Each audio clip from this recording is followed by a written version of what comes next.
Do you personally believe Keefe D's story about what happened in Vegas with Tupac? Well, the story I heard was only thing the story I heard was which was portrayed in the murder rap movie or whatever like that, and it was Greg Kading accounts that supposedly Keefe D gave. You understand? You understand? If you ever been in um an interrogation or anything that has to do with some law enforcement, right? Before they get to that videotape, before they get to that camera, you understand? It's already written down what you're going to say.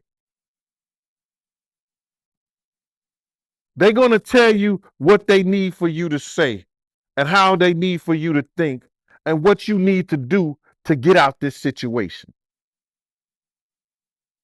So we heard what Greg Kading needed Keefe D to say.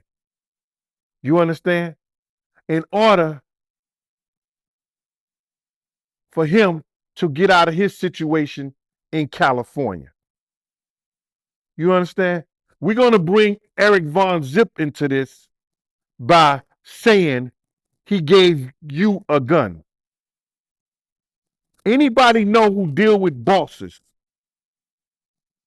Keefe D, Keefe D ain't carrying no gun because he a boss. What do we have? He got holsters. That's dude who carry guns for him. You know what I'm saying? Zip is a boss. What do Zip have? Zip got holsters. He got dudes that carry guns for him. You understand?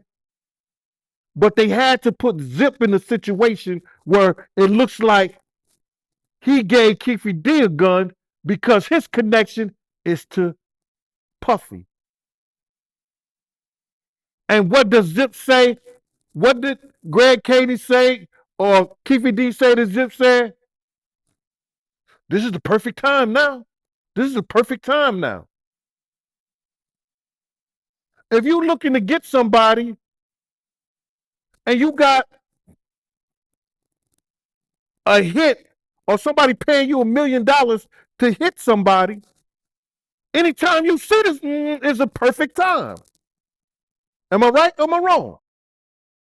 You're trying to get that money. Anytime is the perfect time. Why would he need to say, oh, this is the perfect time? No. On site is the perfect time. We're going to get this million clip. But Greg Kading needs to have him say that so he could tie it into Puff.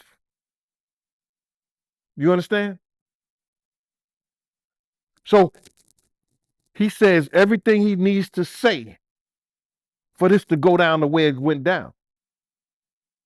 And Keefe D, no disrespect to me, he did what he had to do to walk home. He said what he had to say to be a free man. All the players is dead right now. He's the only spade left on the table. He gonna win or he gonna lose. So you don't believe that Von Zip is the one that provided, Keefe D the gun to shoot Tupac? I don't believe. I've been around Zip plenty of times. Zip ain't have a gun on him when the 17-year-old kid shot him in the stomach. If Zip was a gun carrier, and he's in front of his club.